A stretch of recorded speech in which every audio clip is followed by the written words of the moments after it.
way to neo-colonialism. That is to say, for African leaders to continue colonialism without direct rule by colonialists.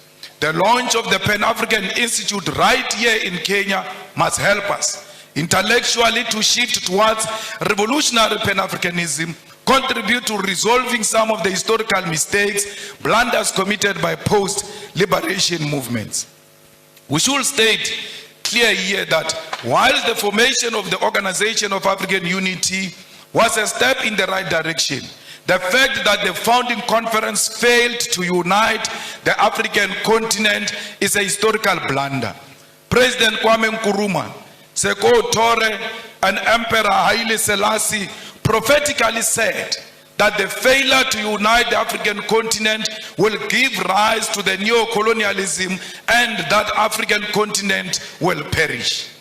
The revolutionary Pan-Africanist ideological and political diagnosis of the future was correct. The future is here.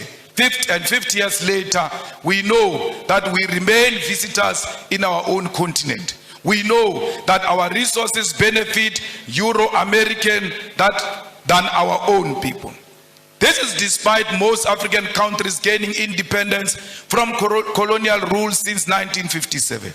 Massive, huge tracts of land, our mineral resources, our animals, our oceans are still owned and controlled by the colonial masters. There are no countries in the entire African continent that have gained full economic emancipation and independence. And this includes Ghana, which was the first to lead the road. Till to date, it can't claim that Africans in Ghana own the means of production.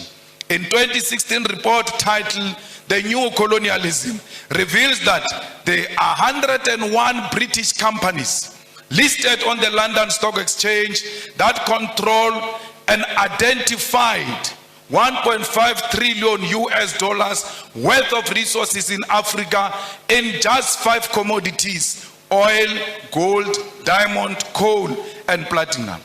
This is a very conservative figure since it includes resources listed by only some companies. Many companies do not provide the figures of the resources they control.